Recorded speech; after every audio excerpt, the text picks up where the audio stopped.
بسم اللہ الرحمن الرحیم الرحمن علم القرآن.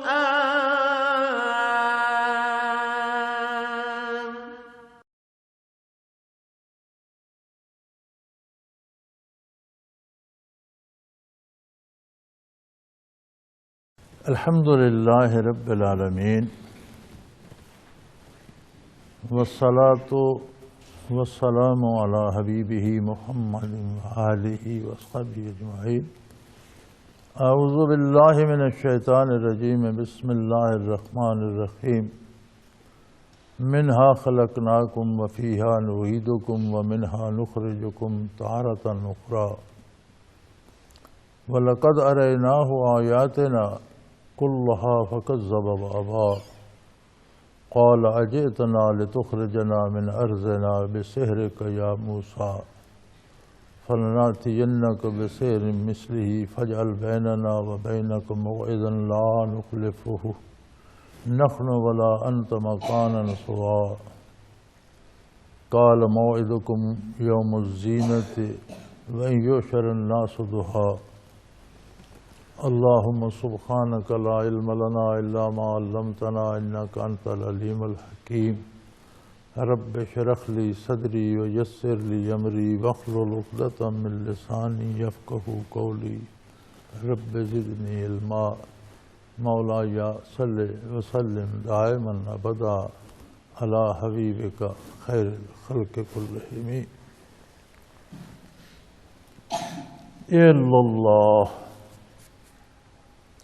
منہا خلقناکم وفیہا نعیدکم ومنہا نخرجکم تارۃ اخری. فرمایا انسانوں تم اپنی حیثیت پہ غور کرو. جتنا تم اکڑتے ہو، جتنا تم تکبر کرتے ہو، جتنا تم اللہ کی نافرمانی کرتے ہو، تو ذرا اپنے آپ کو دیکھو تو صحیح تمہاری حیثیت کیا ہے. اسی کرۂ ارض سے، اسی مٹی سے میں نے تمہیں پیدا کیا. منہا خلقناکم، اس میں سے میں نے تمہاری تخلیق فرمائی ہے. تم محض ذرات تھے. ایک ایسا نظام بنا دیا رب العالمین نے کہ ان خاکی ذرات کو کہیں سبزی کا روپ دیا، کہیں پھلوں کا، کہیں اناج کا، اور وہی ذرات انسانی قالب میں ڈھل گئے. انہی سے خون بنا، انہی سے نطفہ بنا، انہی سے بچہ پیدا ہوا، انہی پر پلتا بڑھتا رہتا ہے. اور پھر تمہاری حیثیت یہ ہے کہ تقدیر باری تمہیں پھر خاک میں ملا دیتی. جس طرح مادے کے ذرات سے تم پیدا ہوئے تھے، تمہارا وجود مٹ کر پھر وہی مادے کی شکل اختیار کر جاتا ہے. کوئی مر کے دفن ہو جائے یا جل جائے، کسی کو جانور کھا جائیں، کسی صورت میں بھی بالآخر وہی مادے کی شکل میں واپس منتقل ہو جاتا. اگر بات یہاں تک ہوتی، یہاں ختم ہو جاتی، پھر بھی کوئی بات تھی، لیکن بات یہاں ختم نہیں ہوگی. معاملہ موت پر ختم نہیں ہوتا، بلکہ موت ایک ابدی حیات کی ابتدا ہے. موت کسی فنا کا نام نہیں ہے. موت بندہ دنیا سے برزخ میں چلا جاتا ہے، لیکن ایک ابدی اور دائمی زندگی کی ابتدا ہے.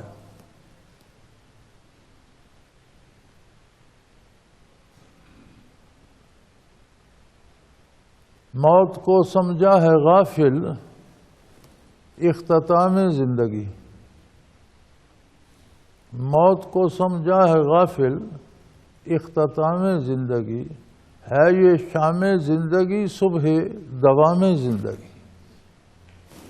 بظاہر زندگی ختم ہوتی ہے، در حقیقت اگلی زندگی شروع ہو جاتی ہے جو ابدی ہے، دائمی ہے، جسے ختم ہی نہیں ہونا۔ اور پھر صرف روح کو وہ حیات نہیں ہے، ایک وقت تک تمہارے ذرات برزخ میں، خاک میں رہیں گے۔ وَفِيهَا نُعِيدُكُمْ وَمِنْهَا نُخْرِجُكُمْ تَارَةً أُخْرَىٰ، ہم تمہیں پھر خاک میں ملا دیتے ہیں اور پھر ان ذرات کو حکم دیں گے، وہ پھر انسانی وجود میں ڈھل جائیں گے اور تمہیں پھر کھڑا کر دیا جائے گا۔ جو حیات مستعار تم نے بسر کی، اس کا جواب دینا ہوگا۔ اب کتنی عجیب بات ہے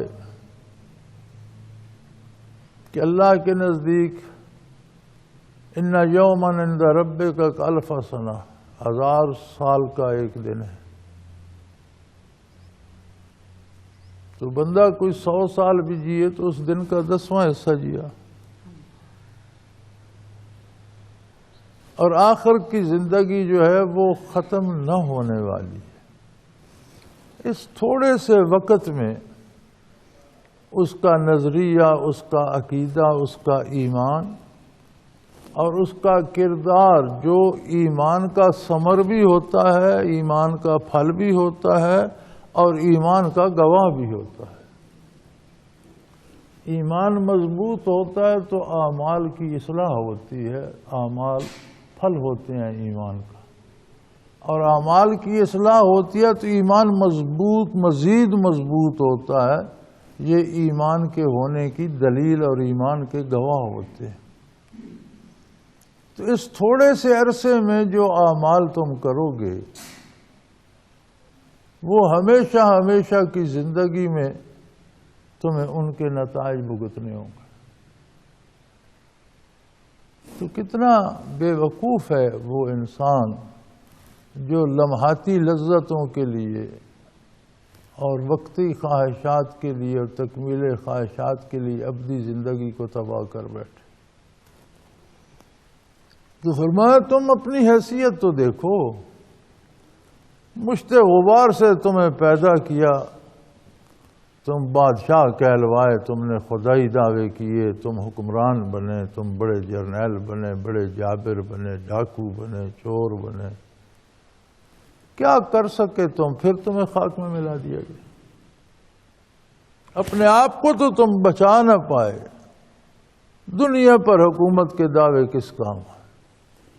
اور پھر خاک میں مل کر بات ختم ہو جاتی تو بھی تھی، پھر تمہیں دوبارہ کھڑا کیا جائے گا، اور جو مہلت دی گئی تھی، سانس کی جو نقدی تمہیں دی گئی تھی، حیات مستعار کی جو نقدی دی گئی تھی، اس کے بدلے دنیا کے بازار سے تم نے کیا خریدا؟ وہ تمہارے لیے ہمیشہ کے لیے تمہارا سامان بن گیا۔ وَلَقَدْ أَرَيْنَاهُ آيَاتِنَا كُلَّهَا، یہ حقائق بھی بتائے اور بہت سے معجزات موسیٰ علیہ السلام کو عطا فرمائے جو انہوں نے فرعون پر پیش کیے۔ وَرَأَيْنَاهُ آيَاتِنَا كُلَّهَا، بہت سے بے شمار معجزات اسے دکھائے۔ معجزہ دلیل ہوتا ہے نبی کی صداقت کی، نبوت کی، اور معجزہ کسی فرد کی ذات کی بڑائی کے لیے نہیں ہوتا، بلکہ حق کو ثابت کرنے کے لیے ہوتا۔ معجزہ کام اللہ کا ہوتا ہے، صادر نبی کے ہاتھ پہ ہوتا ہے۔ یہی معجزہ بطور کرامت ولی اللہ سے صادر ہوتا ہے۔ ولی کی کرامت نبی کا معجزہ ہوتی ہے، باتباع نبی ولی کو نصیب ہوتی ہے، اور معجزہ اگر حق کو ثابت کرنے کے لیے ہے تو کرامت بھی صرف وہ کرامت ہوگی جو حق کے اثبات کے لیے ہے۔ اس کے علاوہ جو کام ہوں گے وہ شعبدہ بازی ہوگی، وہ نظروں کا دھوکہ ہوگا۔ عجیب عہد آ گیا ہمارے دور میں کرامات کی جگہ خرافات نے لے لی ہے اور امت رسومات میں کھو گئی ہے، حقیقت خرافات میں کھو گئی ہے۔ وہ جی فلاں ولی کی کرامت سے میری بھینس نے بچڑی دے دی اور میری گائے شیردار ہوگی، اور فلاں ولی کی کرامت سے میرا مکان گرنے سے بچ گیا۔ میاں یہ کرامات نہیں ہوتی، کرامت ہوتی ہے باطل کے مقابلے میں حق کو ثابت کرنے کے لیے اگر کوئی ایسا کام ظاہر ہوتا ہے جو عقل کو عاجز کر دے، جو عقلاً محال ہو، تو وہ کرامت ہوتی ہے۔ اور کرامت ہوتی ہے اثبات حق کے لیے، احقاق حق کے لیے۔ شعبدہ بازی ہوتی ہے شہرت کمانے کے لیے، لوگوں سے پیسے وصول کرنے کے لیے۔ یہی حال یہاں واضح ہو جائے گا کہ معجزات تو موسیٰ علیہ السلام نے دکھائے اور عجائبات تو جادوگروں نے بھی بڑے دکھائے۔ اب جادوگروں کے سارے عجائبات جو تھے وہ فرعونیت اور فرعونی سلسلے کو قائم رکھنے کے لیے، دنیاوی شہرت کے لیے، اور جادوگروں کی بھی ذاتی منفعت کے لیے تھے۔ انہوں نے بھی فرعون سے کہا ان لنا اجرا ان کنا نحن الغالبین، ہم جیت گئے تو ہمیں بہت بڑا انعام ملنا چاہیے۔ یعنی وہ بھی دولت کے اور شہرت کے طلبگار تھے۔ فرمایا ہم نے بہت سے معجزات موسیٰ علیہ السلام کے دکھائے فرعون کو، فکذب وابا، اس نے تمام ٹھکرا دیے اور انکار ہی پر قائم رہا، انکار ہی کرتا رہا، اس نے بات نہیں مانی، بلکہ اس نے بات کو الٹ دیا۔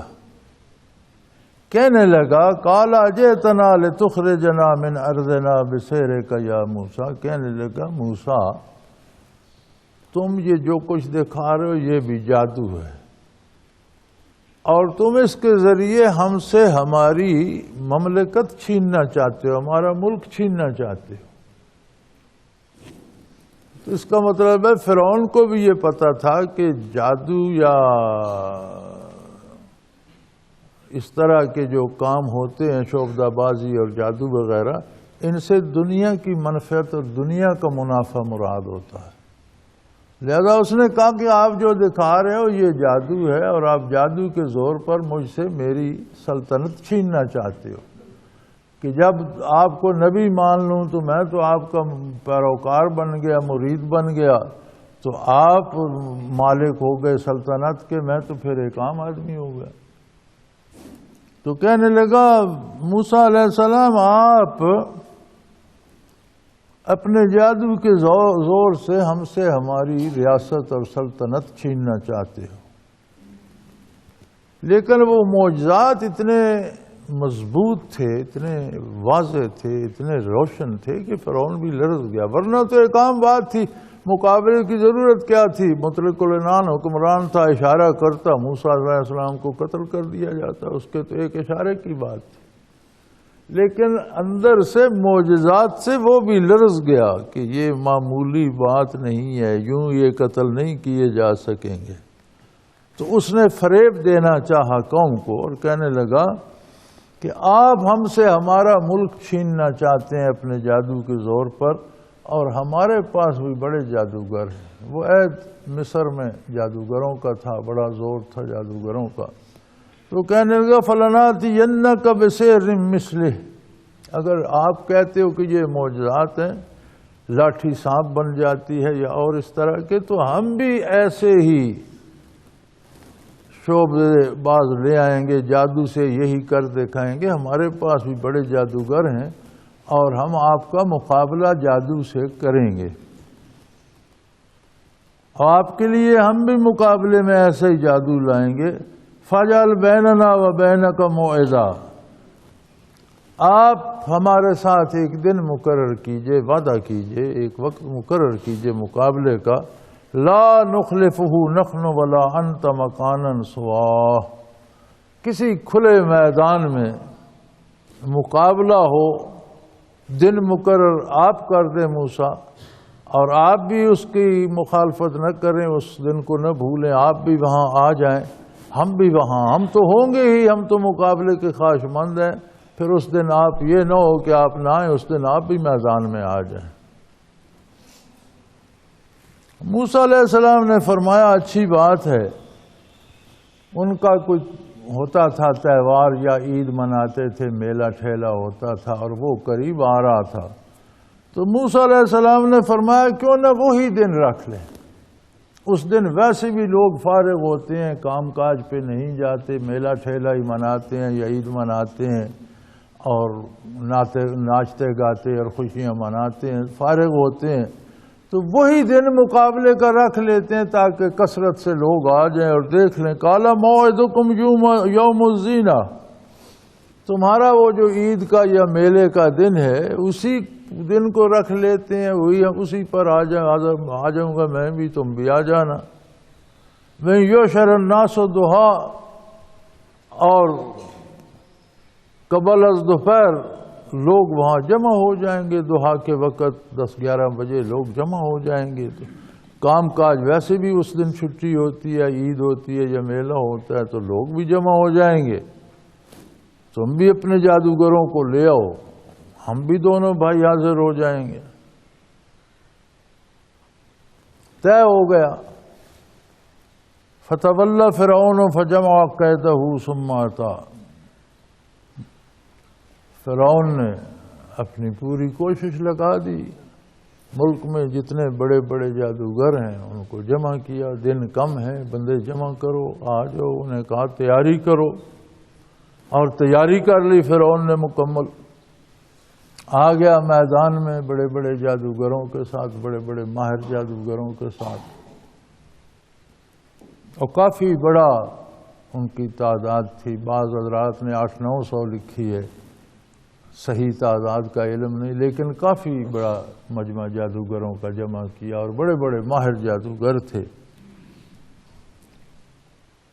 جب جادوگروں سمیت فرعون بھی میدان میں آ گیا، خلق خدا جمع ہو گئی، موسیٰ علیہ السلام بھی تشریف لے آئے ہارون علیہ السلام کے ساتھ، تو انہوں نے دیکھا اتنی مخلوق ہے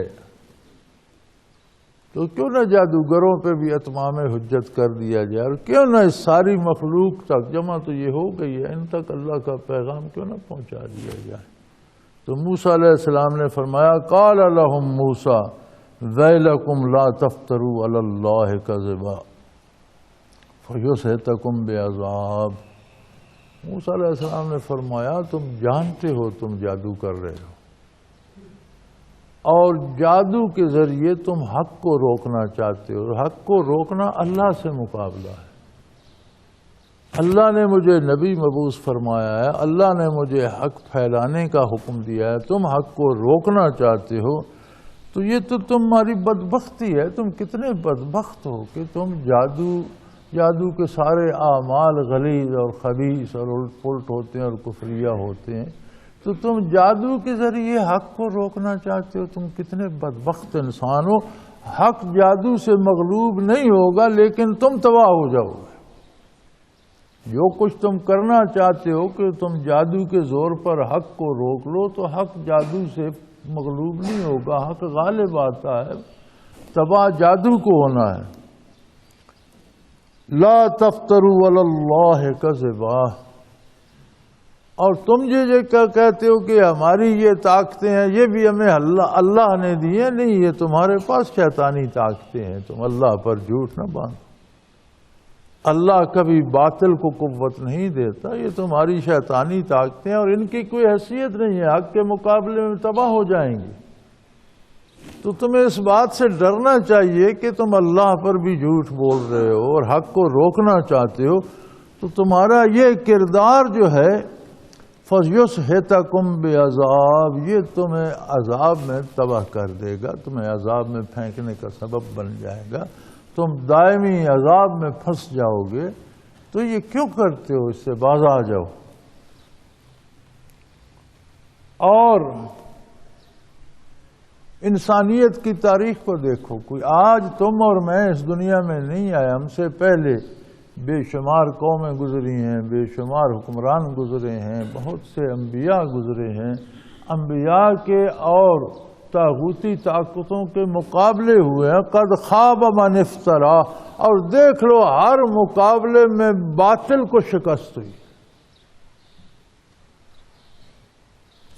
کبھی کہیں کسی نبی پر کوئی باطل جادو ٹونے کرنے والا یا شعبدہ باز غالب آیا ہے؟ دنیا کی تاریخ کو اٹھا کر دے.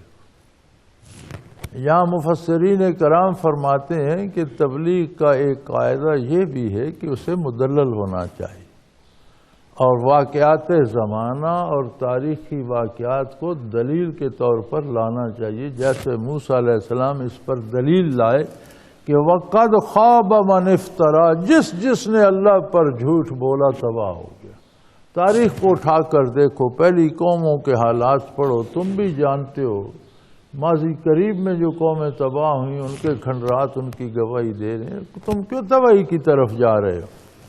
تو تبلیغ کا اصول بھی یہ ہے کہ محض حکم نہ لگایا جائے، اپنی بات کو دلیل کے ذریعے ثابت کرنے کی کوشش کی جائے.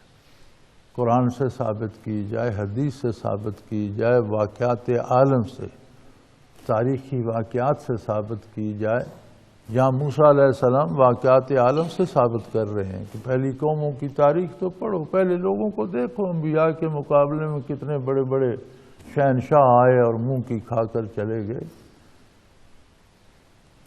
فَتَنَازَعُوا أَمْرَهُمْ بَيْنَهُمْ، موسیٰ علیہ السلام کی اس بات نے ان کے آپس میں بھی جھگڑا پیدا کر دیا. ان میں بھی بات وہ سوچنے لگے، کچھ کہنے لگے بات تو موسیٰ علیہ السلام کی ٹھیک ہے یار، کوئی آج فرعون اور ہم اس کے حمیاتی مقابلے پہ ہیں، پہلے بھی نبی مبعوث ہوتے رہے اور طاغوتی طاقتیں مقابلے میں آتی نہیں تو ساری تباہ ہی ہوئی. بات تو ٹھیک ہے، لیکن فَتَنَازَعُوا أَمْرَهُمْ بَيْنَهُمْ، اپنی بات پر آپس میں جھگڑنے لگے. کچھ کہتے تھے نہیں ہمیں کرنا چاہیے، کچھ نے کہا یار فرعون جانے، موسیٰ علیہ السلام جانے، ہم فرعون کا ہتھیار اور آلہ کار کیوں بنے. وَأَسَرُّوا النَّجْوَىٰ، پھر جو ان میں کچھ تھے انہوں نے کہا خاموش ہو جاؤ، شور نہ کرو، باہر بات نہ نکلے، آپس میں بات کرو. پھر انہوں نے سرگوشیوں میں بات کر کے پھر اسی بات پہ متفق ہو گئے کہ نہیں جی مقابلہ کرنا چاہیے، اتنی بڑی سلطنت ہے، اتنی بڑی ریاست ہے، اتنا بڑا شہنشاہ ہے، اس نے ہمیں اتنی عزت دی ہے، ہمیں مقابلے کے لیے بلایا ہے اور ہم پر اتنا بھروسہ کیا ہے، تو ہمیں اسے دغا نہیں دینا چاہیے، ہمیں مقابلہ کرنا چاہیے. یہ بزدلی نہ کرو، ڈٹ جاؤ. وَأَسَرُّوا النَّجْوَىٰ، پھر انہوں نے پوشیدہ سرگوشیوں میں طے کر لیا. اور طے انہوں نے یہ کیا کہ قَالُوا إِنْ هَٰذَانِ لَسَاحِرَانِ يُرِيدَانِ يُخْرِجَاكُم مِّنْ أَرْضِكُمْ بِسِحْرِهِمَا وَيَذْهَبَا بِطَرِيقَتِكُمُ الْمُثْلَىٰ. طے یہ ہوا کہ یہ دونوں بھائی بھی جادوگری ہیں، لیکن جادوگر پائے کے ہیں، بہت بڑے جادوگر ہیں جنہوں نے فرعون جیسے خر دماغ کو مصیبت ڈال دی ہے، اور یہ اتنا نہیں کر سکتا کہ ایک اشارے سے انہیں قتل کرا دیتا. یہ برداشت کر رہا ہے، باتیں سن رہا ہے تو مجبور ہو کر سن رہا ہے. بندے یہ بہت تکڑے ہیں جادوگر، لیکن بہت پائے کے، بہت ماہر اور بہت تکڑے ہیں جنہوں نے فرعون کو چکرا دیا، اور فرعون کے مقابلے میں یہ نہیں کہہ سکتا کہ انہیں گرفتار کر لو، بند کر دو، قتل کر دو. وہ تو کچھ بھی کہہ سکتا تھا، لیکن یہ ہیں بہت تکڑے. اور سمجھ یہ آتی ہے کہ یہ چاہتے ہیں کہ اپنے جادو کے زور سے، پہلے تو ان کی قوم ہماری غلام ہے، قبطیوں کی غلام ہے بنی اسرائیل، یہ بنی اسرائیل سے، اب یہ چاہتے ہیں کہ یہ ہمیں غلام بنا لیں اور بنی اسرائیل حکمران ہو جائیں اور یہ ہم سے ہمارا ملک چھین لیں، تو یہ سارا قصہ ہی الٹ ہو جائے. یہاں تک بھی خیر تھی، اگر یہ حکومت صرف چھین لیتے اور بنی اسرائیل حکمران بن جاتے، قبطی محکوم ہو جاتے، یہاں تک بھی یہ بہت انہونی بات ہے. لیکن یہ بھی برداشت کا، اس کے ساتھ انہوں نے یہ بھی بنا لیا ہے کہ یذھبا بطریقتکم المثلی، تمہارے باپ دادا کا جو دین ہے وہ بھی نابود کر دیں گے اور ایک نیا دین لے آئے ہیں وہ نافذ کر دیں۔ اقتدار کا جانا بھی بڑے صدمے کی بات ہے، اور حکمران ہونے کے بعد غلام ہونا بڑی عجیب بات ہے۔ ہم اور ہماری قوم فرعون کے ساتھ مل کر ہم حکومت میں ہیں، حکمران ہیں، بنی اسرائیل ہمارے بے دام غلام ہیں، ہم کوئی اجرت بھی نہیں دیتے، ان سے بیگار میں کام کراتے ہیں، اتنا سا کھانا دے دیتے ہیں کہ ان کی زندگی باقی رہے، بھوکے نہ مر جائیں، اللہ اللہ خیر صلی اللہ، اور سارا دن ان سے بیگار لیتے ہیں۔ تو یہ بھی بڑی عجیب بات ہے کہ وہ ہم پر حاکم بن جائیں اور ہم ان کے غلام بن جائیں، تو یہ بڑی عجیب بات۔ لیکن اس سے زیادہ عجیب بات یہ ہے کہ یہ تو ہمارے باپ دادا کا جو طریقہ وہ بھی ختم کر دیں گے اور ایک نیا دین سے لوگوں کو آشنا کر رہے ہیں۔ تو بھئی ہماری تو نہ دنیا رہی نہ ہمارا دین رہا، تو یہ اس سے تو بہتر ہے مر جائیں، مقابلہ کریں۔ ان ھذان لساحران یریدان ان یخرجاکم من ارضکم، یہ بھی دونوں جادوگر ہی ہیں، جادوگر تکڑے ہیں، یہ ماننا پڑے گا، اور یہ چاہتے یہ ہیں کہ جادو کے زور سے تمہیں تمہاری حکومت سے، سلطنت سے فارغ کر دیں، اور اس کے بعد یہ چاہتے ہیں کہ یذھبا بطریقتکم المثلی، تمہارے جو پرانا باپ دادا کا دین رسم و رواج جو آ رہا ہے اسے بھی ختم کر دیں۔ یار یہ تو بڑی زیادتی ہے، پھر کیا کریں؟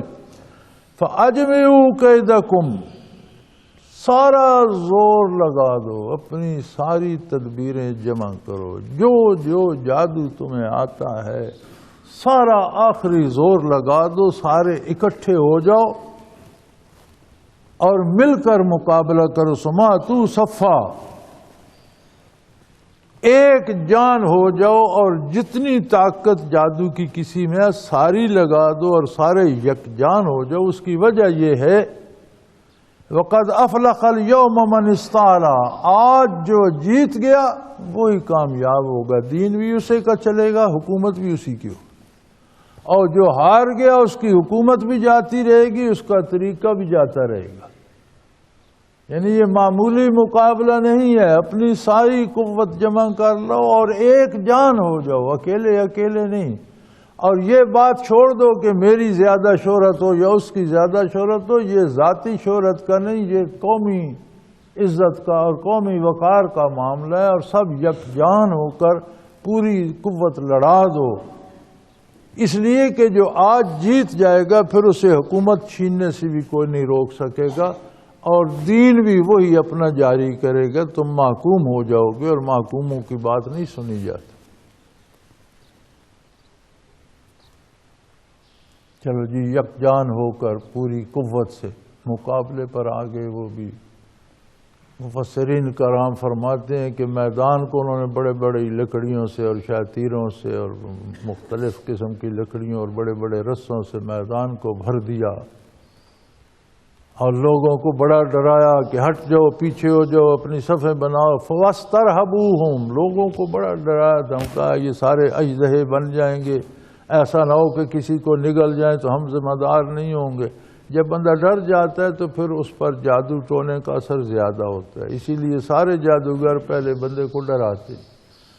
آج بھی جو لوگ جادوگروں کے پاس جاتے ہیں نا، وہ پہلے انہیں ڈراتے دھمکاتے ہیں، اتنے دیر کر دی، تمہارا تو یہ بیٹا مر جائے گا، تمہاری یہ بچی تو تباہ ہو جائے گی۔ اور یہی طریقہ آج کل اللہ ہمیں ہدایت دے اور اللہ پناہ دے، ہمارے ڈاکٹروں نے بھی اپنا لیا ہے۔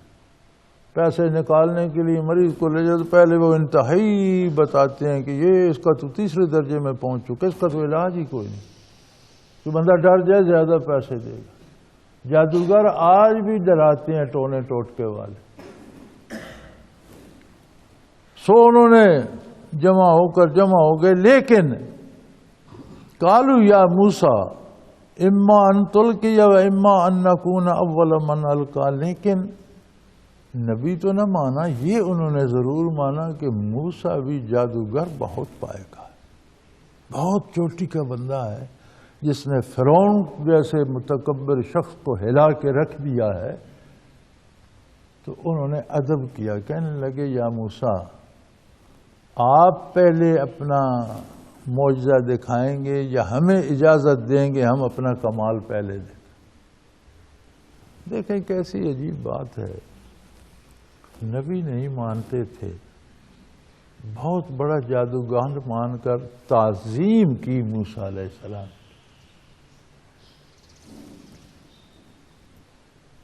انبیاء کی تعظیم اللہ کے بندوں کا ادب ہدایت نصیب کر دیتا ہے۔ معجزہ تو وہی فرعون اور اس کی قوم نے بھی دیکھا، جادوگروں نے بھی دیکھا، لیکن جادوگروں کو تو ایمان نصیب ہو گیا اور فرعون اور اس کی قوم اور گمراہی میں چلے گئے۔ ایک ہی دوا سے ایک بندہ صحت یاب ہو سکتا ہے تو دوسرا مر بھی سکتا ہے۔ ایک ہی معجزے سے وہ کفر سے دین میں اسلام میں آ گئے اور فرعون مزید کفر میں چلا گیا اسی معجزے سے، کیونکہ دوا کا اثر انسانی مزاج کے مطابق ہوتا ہے۔ اگر کسی کا اپنا مزاج اتنا بگڑ چکا تو ہو سکتا ہے اسی دوا کی خوراک سے وہ مر جائے، کسی کا مزاج اصلاح پذیر ہے، ہو سکتا ہے وہی دوا اسے صحت مند کر دے۔ تو انہوں نے بڑے ادب سے کہا کہ موسیٰ آپ اپنا معجزہ پہلے ظاہر کریں گے یا ہمیں اجازت دیں گے کہ ہم اپنا کمال دکھائیں؟ قال بل القوا، موسیٰ علیہ السلام نے فرمایا تم اپنا کمال دکھاؤ۔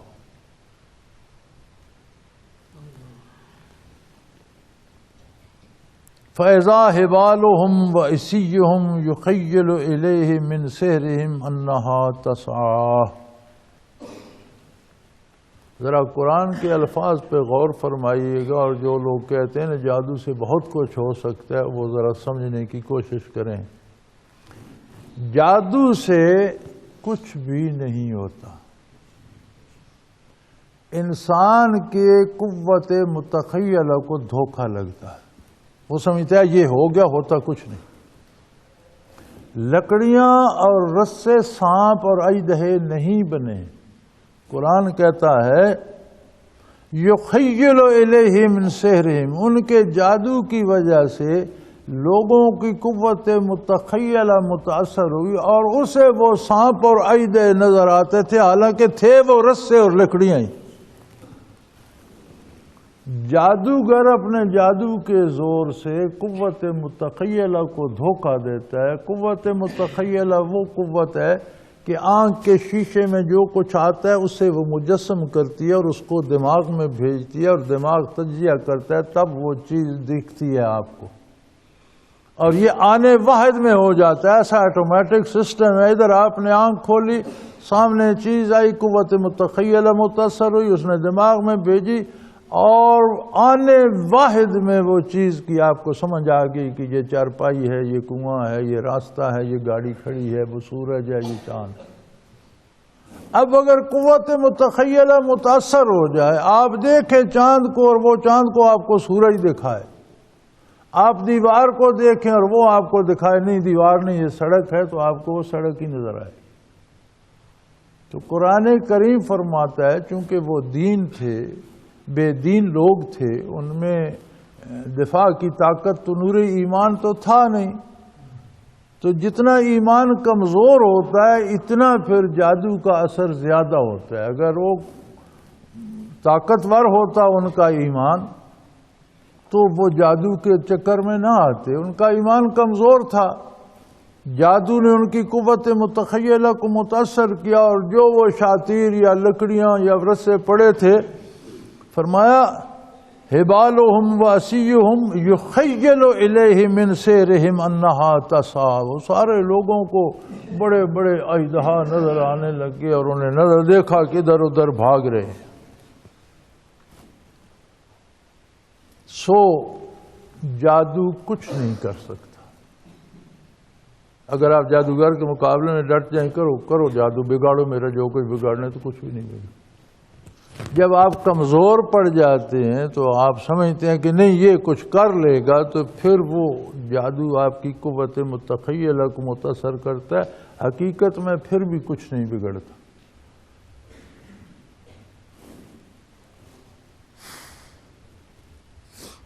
فأوجس فی نفسہ خیفۃ موسیٰ، موسیٰ علیہ السلام بھی دل میں خوف زدہ ہوئے. اب موسیٰ علیہ السلام اس لیے خوف زدہ نہیں ہوئے کہ یہ اژدھا بن گئے مجھے کھا جائیں گے، وہ تو اللہ کے نبی تھے. وہ خوف زدہ اس لیے ہوئے کہ یہ تو جتنی مخلوق جمع ہوئی ہے کسی میں دفاع کی طاقت تو ہے نہیں، ان سب کو اژدھا اور سانپ ہی نظر آ رہے ہیں تو یہ سارے ہی گمراہ ہو جائیں گے، اسی طرح جادوگروں کے ساتھ مل جائیں گے. یہاں جو قرآن کریم فرماتا ہے فَأَوْجَسَ فِي نَفْسِهِ خِيفَةً مُوسیٰ، تو سادہ سی بات ہے کہ موسیٰ علیہ السلام بھی اپنے دل میں خوف زدہ ہوئے، انہوں نے بھی ڈر محسوس کیا.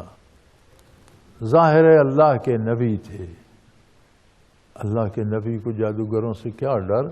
ڈر یہ تھا کہ میری ساری محنت رائے گاہ نہ جائے اور یہ سارے بے وقوف لوگ جو ہیں یہ جادوگروں ہی کو ماننا نہ شروع کر لیں. قُلْنَا لَا تَخَفْ، اللہ کریم نے فرمایا موسیٰ یہ خطرے محسوس نہ کرو، کچھ نہیں ہوتا. سارے لوگ نہیں مانیں گے تو کچھ نہیں بگڑے گا، نہ تمہارا نہ تمہارے رب کا نہ تمہارے دین کا. اس میں ڈرنے کی کوئی بات نہیں.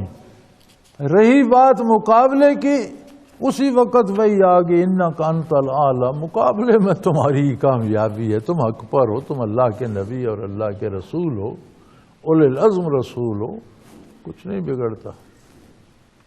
وَأَلْقِ مَا فِي يَمِينِكَ، اللہ کریم فرماتے ہیں وہی میں یہ بھی بتایا گیا کہ آپ کے ہاتھ میں جو عصا ہے یہ پھینک دیں. تَلْقَفُ مَا صَنَعُوا، یہ نہ صرف ان کے جادو کو باطل کرے گا بلکہ جو یہ سینکڑوں یا ہزاروں انہوں نے اژدھے بنائے یہ سب کو کھا جائے گا، میدان صاف کر دے گا. چنانچہ انہوں نے اژدہا پھینکا تو سانپ کی عادت ہے، بڑا سانپ چھوٹے سانپوں کو کھا جاتا ہے. وہ اتنا بڑا اژدہا بنا کہ جو میدان انہوں نے بھر رکھا تھا وہ سارے کو چٹ کر گیا. جسے پکڑتا 5-5 10-10 سانپ منہ میں لے لیتا، نگل جاتا. تھوڑی دیر میں میدان صاف ہو گیا. تو فرمایا وَأَلْقِ مَا فِي يَمِينِكَ تَلْقَفُ مَا صَنَعُوا، موسیٰ علیہ السلام آپ اپنا جو آپ کے ہاتھ میں لاٹھی ہے پھینک دیں، جو کچھ انہوں نے بنایا یہ سب کو چٹ کر جائے گی. وہ سارے کا سارا کھا گئی. انما صنعوا کید ساحر، چونکہ جادوگر جو کچھ بناتا ہے وہ محض جھوٹ ہوتا ہے، دکھاوا ہوتا ہے، فریب ہوتا ہے، قید ہوتا ہے، مکر ہوتا ہے. لا یفلح الساحر حیث اتی، جادوگر کچھ بھی کرے کبھی کامیاب نہیں ہوتا، وہ کوئی اس میں کوئی بھلائی نہیں ہوتی.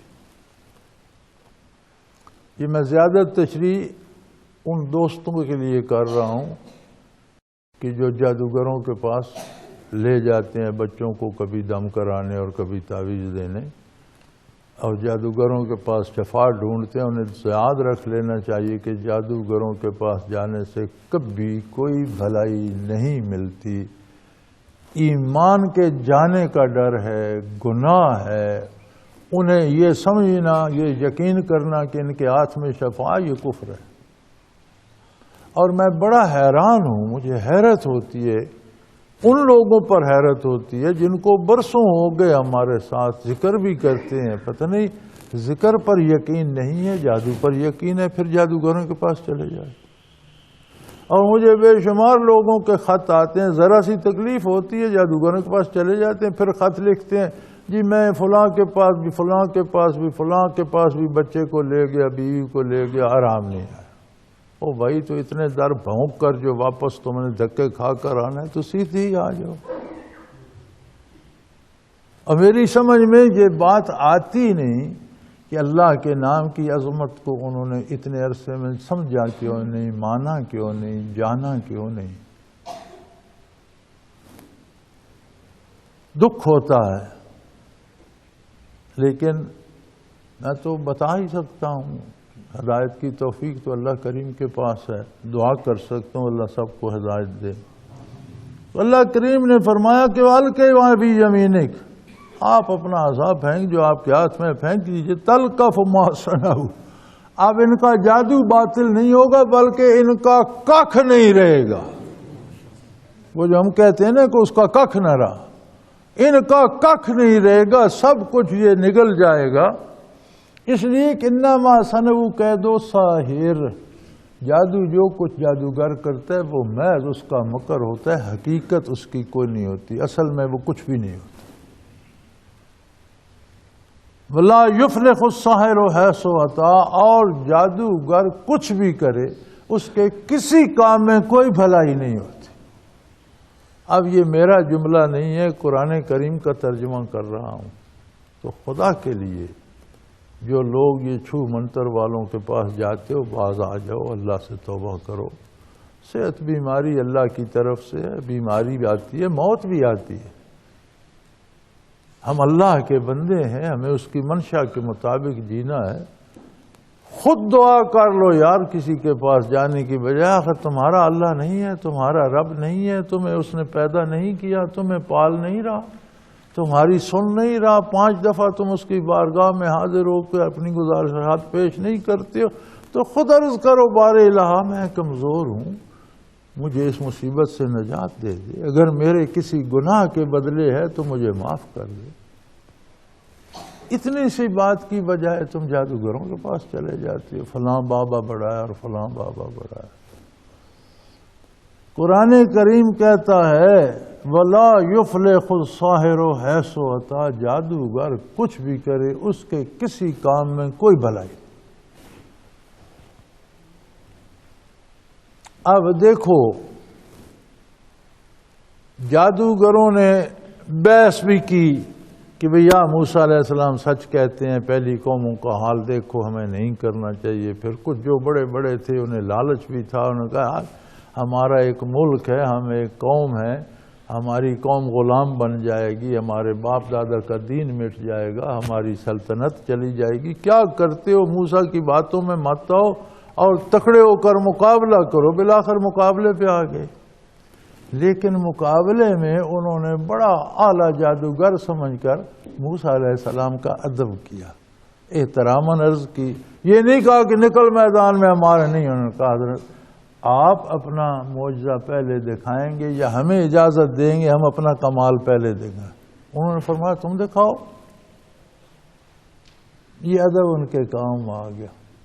حضرت رحمت اللہ علیہ فرمایا کرتے تھے کہ جادو سے اگر کوئی سانپ بناتا ہے اور دوسرا اس کے جادو کو باطل کر دیتا ہے، اگر رسی تھی تو وہ واپس رسی نظر آنے لگ جاتی ہے، رسی تو باقی رہتی ہے نا۔ اگر لاٹھی تھی اس نے سانپ بنا دی تو جادو کا اثر جاتا رہا تو واپس لاٹھی تو نظر آئے گی نا، کچھ چیز تو وہ چیز تو فنا نہیں ہوتی۔ لیکن یہاں تو یہ ہوا کہ وہ اتنا بڑا ادعا بنا کہ وہ متعدد تھے یا سینکڑوں تھے یا ہزاروں تھے، سارے سانپوں کو کھا گیا، اور جب سب کو کھا چکا تو موسیٰ علیہ السلام نے پکڑا تو وہی 4.5 ہاتھ کی لاٹھی تھی، نہ اس کا حجم، وہ لکڑیاں کدھر گئیں، وہ رسیاں کہاں گئیں، وہ شیاطین کیا ہوئے، وہ تو اتنی لاٹھی کی لاٹھی تھی ہاتھ میں پکڑنے کی۔ تو جادوگروں کو اللہ نے یہ نقطہ سمجھا دیا کہ یہ جادو نہیں، یہ معجزہ ہے۔ اگر یہ ہم سے بڑا جادوگر ہوتا، ہمارے جادو کو باطل کر دیتا تو لوگوں کو سانپ نہ نظر آتے، رسیاں اور لاٹھی نظر آتی، لیکن وہ تو میدان میں رہتی۔ تو یہ اللہ کا کام ہے اور یہ اللہ کا نبی ہے۔ پل کے یہ سحرۃ و سجدا، سارے جادوگر سجدے میں گئے۔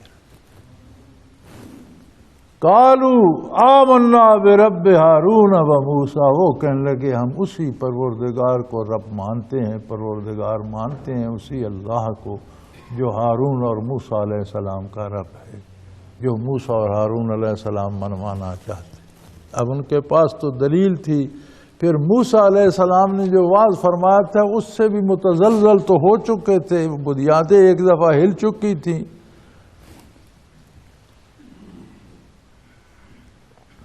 مفسرین کرام نے لکھا ہے کہ جب وہ سجدے میں گئے تو اللہ کریم نے ان پر برزخ سے پردے ہٹا دیے، انہوں نے دل کی آنکھ سے دوزخ کو دیکھا، جنت کو دیکھا، قیامت کا منظر دیکھا، سوال و جواب دیکھا۔ اور جب سجدے سے سر اٹھایا تو وہ عالم تھے دینی. موسیٰ علیہ السلام کی توجہ اور فیضان نظر کا یہ اثر ہوا کہ جب انہوں نے سجدے میں سر رکھا تو مفسرین کرام فرماتے اللہ نے برزخ کے پردے ہٹا دیے. فرعون بھڑک اٹھا. اب وہی معجزہ جادوگروں نے دیکھا, وہی معجزہ فرعون اور اس کی قوم نے فرعون پر الٹا اثر ہوا. وہ بھڑک اٹھا. قال آمنت لہ قبل ان آذن لکم. تم کون ہوتے ہو؟ اگر یہ سچا ہوتا تو میں مانتا, میں تمہیں اجازت دیتا مانو. میری اجازت کے بغیر تم نے فیصلہ کر لیا اور تم موسیٰ پر ایمان لے آئے. وہ کہنے لگا مجھے بات سمجھ آتی ہے. بدمعاش بڑا تھا, اور یقیناً یہ جو لوگ قوموں کو دیکھے دیتے ہیں یہ بڑے بدمعاش ہوتے ہیں. دیکھنے میں بھولے بھالے نظر آتے ہیں لیکن اندر سے بڑے غنڈے ہوتے ہیں اور بڑے چکر دیتے ہیں قوموں. کہنے لگا مجھے سمجھ آ رہی ہے اِنَّهُ لَكَبِيرُكُمُ الَّذِي عَلَّمَكُمُ السِّحْرَ. مجھے سمجھ آ رہی ہے کہ یہ موسیٰ تم سب کا استاد ہے اور تم نے مل کر سازش کی ہے کہ مقابلہ کریں اور ہم ہار مان جائیں گے اور موسیٰ جیت جائے گا. تم سب میرے اور میری قوم کے خلاف سازش کر لوگوں کو ساتھ میں لانے کے لیے اس نے پھر یہ جھوٹ گھڑ لیا. اسی کو آج کل ہمارے عہد میں سیاست کہتے ہیں. سیاست کا مفہوم تو یہ ہے کہ ملک کو چلانے کے لیے, قوم کی آزادی قائم رکھنے کے لیے اور قوم کو خوشحال کرنے کے لیے انتظامی امور جو انجام دیے جاتے ہیں اس کام کو سیاست کہتے ہیں. جو سیاست کا صحیح مفہوم ہے وہ یہ ہے کہ امور سلطنت کو صحیح حق و انصاف کے مطابق چلایا جائے. لیکن آج کل دھوکہ دینے اور بے ایمانی کو سیاست کہتے ہیں. فرعون بھی جو آج کل مروجہ معنی ہے اس معنی میں بڑا سیاستدان تھا. وہ کہنے لگا یہ تو مجھے میری شکست تو ہو گئی لیکن لوگوں کو تو مطمئن کرنا ہے اپنے ساتھ میں. وہ کہنے لگا سمجھ آ گئی, یہ جو موسیٰ 10 سال 12 غائب رہا ہے نا تو یہ تمہیں جادو سکھاتا رہا ہے, یہ تمہارا استاد ہے اور تم نے مل کر میری قوم کے خلاف سازش کی ہے کہ ہم سے سلطنت چھین لو اور تم تو پھر موسیٰ کے درباری بن جاؤ گے. قوم کہاں جائے گی؟ یہ تم سب نے مل کر بدمعاشی کی ہے میرے ساتھ. جانتا تھا, سیاست کر رہا تھا لوگوں کو ساتھ ملانے کے لیے. اِنَّهُ لَكَبِيرُكُمُ الَّذِي عَلَّمَكُمُ السِّحْرَ. یہ تمہارا استاد ہے, بڑا ہے تمہارا, اسی نے تم کو جادو سکھایا ہے. فَلَأُقَطِّعَنَّ أَيْدِيَكُمْ وَأَرْجُلَكُمْ مِنْ خِلَافٍ. اب مزے کی بات یہ ہے کہ لوگوں کو دھوکہ دینے کے لیے جھوٹ بھی گھڑا اور فوراً سزا کا اعلان بھی کر دیا. کوئی گرفتار نہیں ہوئے, کوئی عدالت نہیں لگی, کوئی کہیں کا پیش نہیں ہوئے, کوئی گواہ دلیل نہیں. اسی وقت فیصلہ سنا دیا کہ لوگوں پر خوف بھی طاری ہو جائے. کہنے لگا میں تمہارے ایک طرف کے ہاتھ اور دوسری طرف کے پاؤں کٹوا دوں گا اور تمہیں کھجور کے بڑے بڑے اونچے تنوں پر گلے میں رسی ڈال کر پھانسی دے کر لٹکوا دوں گا. تمہارے ہاتھ پاؤں کٹے ہوئے ہوں گے, خون بہہ رہا ہوگا, گلے میں رسی ہوگی, تم لٹک رہو, تڑپ تڑپ کر مرو گے اور پتہ چل جائے گا تمہیں بھی کہ کون سخت عذاب دینے والا ہے اور کس کو باقی رہنا ہے, کس کے پاس اختیار ہے. تم کہتے ہو موسیٰ کہ اللہ کے پاس اختیار ہے, تمہیں سمجھ آ جائے گی اختیار میرے پاس. تو لوگوں کو مرعوب کرنے کے لیے وہی فیصلہ بھی نافذ کر دیا کہ لوگوں کے سامنے ہو تاکہ لوگ ڈر جائیں اور میرا دبدبہ باقی رہے. اور تمہیں سمجھ آ جائے گی کہ ہم میں سے کس کا عذاب زیادہ سخت ہے اور کون زیادہ دیر تک رہنے والا ہے. قالو, وہ کہنے لگے لن نُصِرَكَ عَلَىٰ مَا جَاءَنَا مِنَ الْبَيِّنَاتِ. وہ کہنے لگے جو چیزیں ہمارے علم میں آئی ہیں, ہمارے پاس آئی ہیں, جو دلیل ہم نے دیکھی ہے, جو کچھ موسیٰ علیہ السلام نے معجزہ دکھایا اور جو باتیں ہم نے سجدے میں دیکھی ہیں ان کے مقابلے میں تیری حیثیت پرے کا کی. ہم تجھے کوئی وقت ہی نہیں دیتے. اگر تو ہمیں مار دے گا تو قتل کرنے کا مجرم ہوگا، لیکن موت اللہ کی طرف سے آئے گی، ہم شہید ہوں گے۔ انہوں نے فرمایا قالوا لن نصرک علی ما جاءنا من البینات، جو واضح دلائل ہم نے دیکھ لیے یار اس کے مقابلے میں اب تجھے ہم کیا حیثیت دیں، تیری تو کوئی حیثیت ہی نہیں، تیری بات کا تو وجود ہی نہیں۔ والذی فطرنا، اور جس نے ہمیں پیدا فرمایا ہے اس پر ہم تم کو کوئی ترجیح نہیں دے سکتے۔ وہ تو پروردگار ہے، اس نے ہمیں پیدا فرمایا ہے، اور تو چند دن کا یہاں ہماری طرح چند دن کا مہمان ہے، کیا ہے عارضی طور پر تیرے پاس اختیار آ گیا، ہم تجھے کوئی اہمیت ہے، پھر اللہ کے مقابلے تو مخلوق وہ خالق۔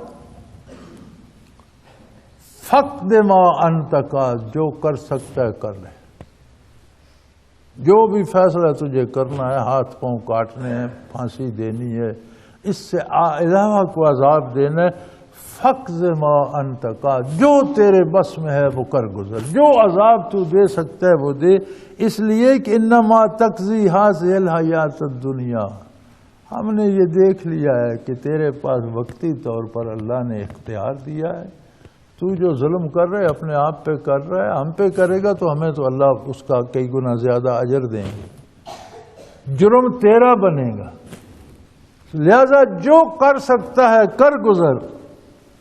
انا آمنا بربنا، ہم تو اپنے پروردگار کو مان چکے، اب ہم اس سے ہٹنے والے نہیں ہیں، ہم نے فیصلہ کر لیا، ہو گیا، ختم ہو گئی بات، اب ہم اس سے نہیں ہٹیں گے، اور اس لیے امید رکھتے ہیں لیغفر لنا خطایانا، اب ہم یہ امید رکھتے ہیں کہ ہم سے زندگی میں جو خطائیں ہوئیں ہمارا پروردگار ہم پہ رحم فرمائے اور وہ بخش دے۔ وما اکرہتنا علیہ من السحر، اور یہ جو بہت بڑا گناہ تو نے زبردستی ہم سے کروایا کہ ہمیں اللہ کے بندے اور اس کے رسول اور اس کے نبی کے مقابلے پر لے آیا، یہ بہت بڑا گناہ ہے، تو ہمیں قتل کر دے، شاید اسی وجہ سے اللہ ہمیں معاف کر دے۔ ہم تو اب معافی کے خواستگار ہیں، ہم تو یہ چاہتے ہیں کہ زندگی بھر جو جادو کی اللہ ان کی بھی معافی دے، اور یہ بہت بڑا گناہ جو تو نے ہم سے جبرن کروایا، اور ہم جادو لے کر اللہ کے نبی کے مقابلے پہ چل نکلے، کتنا بڑا جرم کیا ہم نے، اگر قتل ہو کر بھی یہ بخشا جائے تو سودا مہنگا نہیں ہے۔ واللہ خیر وابقی، یاد رکھ سب سے بہتر اللہ ہے، سب سے بھلا اللہ ہے، اور اسی کو بقا ہے، باقی اسی نے رہنا ہے، تجھے دھوکہ ہے کہ تو رہے گا، آج ہمیں مار دے گا کل تیری موت بھی آ جائے گی، گھبرا نہیں، باقی صرف اللہ کی ذات ہے۔ باقی انشاءاللہ اگلے جمعے اللہ نے توفیق بخشی تو وقت ختم ہوگا۔ الحمدللہ رب العالمین۔ اللہ اللہ اللہ اللہ اللہ اللہ اللہ اللہ۔ حضرت امیر محمد اکرم آوان مد ظلہ العالی دارالعرفان منارہ ضلع چکوال میں سالہ سال سے قرآن و حدیث کے اوپر خطابات کر رہے ہیں اور سلسلہ نقشبندیہ اویسیہ کے مطابق لوگوں کو ذکر الہی کی تربیت دے رہے ہیں۔ وہ قرآن پاک کی تفسیر ترتیب وار بیان کر رہے ہیں۔ تفسیر قرآن کو وہ موجودہ ملکی اور بین الاقوامی حالات کے مطابق بیان کرتے ہیں۔ موٹر وے سے کلر کہار کے انٹرچینج سے نکلتے ہوئے کلر کہار کی جھیل سے ہوتے ہوئے میانی، بوچھال اور نور پور سے گزرتے ہوئے دارالعرفان منارہ پہنچ سکتے ہیں۔ حضرت امیر محمد اکرم آوان نے بچیوں اور بچوں کی دینی اور دنیاوی تعلیم کے لیے سقارہ اکیڈمی کے نام سے ایک درسگاہ بھی قائم کی ہے، جس کا افتتاح